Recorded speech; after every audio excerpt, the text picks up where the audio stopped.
नमस्कार, मी शनाया. आजची ही बातमी सांगताना शब्द अपुरे पडतायत, कारण आज आपण राजकारणाबद्दल नाही तर माणुसकीच्या मृत्यूबद्दल बोलणार आहोत.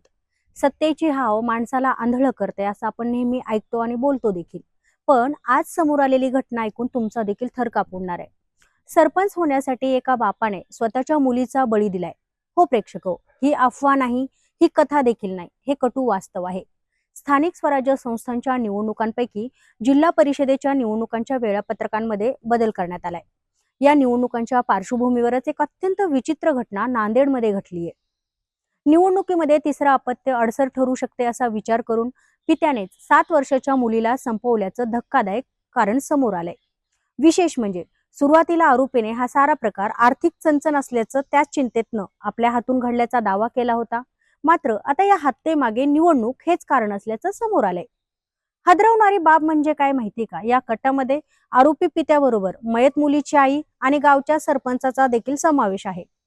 सदर प्रकरणामधील आरोपी पांडुरंग कोंडमंगले हा मुखेड शहरामधील बारहाळी चौकात सहकुटुंब वास्तव्यास आहे.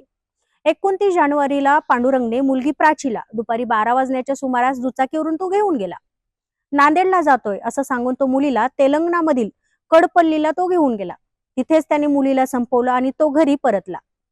गावचं सरपंच पद ओबीसी साठी राखीव होतं. राजकीय महत्वाकांक्षा उराशी बाळगून असलेल्या पांडुरंग कोंडमंगलेला एक मुलगा आणि 2 जुळ्या मुली आहेत. 3 अपत्य असल्यास आपल्याला निवडणूक लढवता येणार नाही असं पांडुरंगला वाटलं. त्यामुळेच निवडणुकीच्या रिंगणात उतरता यावं या हेतूने पांडुरंगनेच मुलीला संपवल्याची आता कबुली दिली आहे. दरम्यान या कटामध्ये केरूरचे सरपंच गणेश चंद्रकांत शिंदेचा देखील सहभाग असल्याची माहिती मिळते. तर आता त्या सरपंचांना तेलंगणा पोलिसांनी अटक केली आहे. मुलीची हत्या होणार असल्याची कल्पना तिची आई म्हणजेच आरोपीच्या पत्नीला होती. त्यामुळे आता या आरोपपत्रामध्ये सरपंच आणि मयत मुलीच्या आईचा देखील समावेश केला जाणार आहे. या प्रकरणामध्ये इतर कोणी आरोपींना मदत केली आहे का? केली असेल तर ती कशा पद्धतीने केली आहे? नक्की घटनाक्रम कसा झालाय? या संदर्भातील अतिरिक्त माहिती पोलीस गोळा करतायत. बरं, हे 3 अपत्य निवडणूक नियम काय आहेत ते देखील आपण पाहूयात. महाराष्ट्रात निवडणुकीसाठी 3 अपत्य म्हणजे मुले असलेल्या व्यक्तींना, मुलं मुली दोन्हीपैकी 3 जर अपत्य असतील तर त्या व्यक्तींना काही निवडणुकांमध्ये अयोग्य ठरवल्याचे नियम आहेत.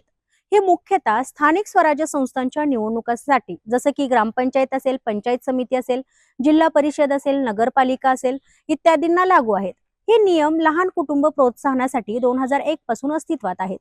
2005 मध्ये नागरी सेवांसाठी आणि 2019 मध्ये सहकारी संस्थांसाठी सुधारणा झाल्यात.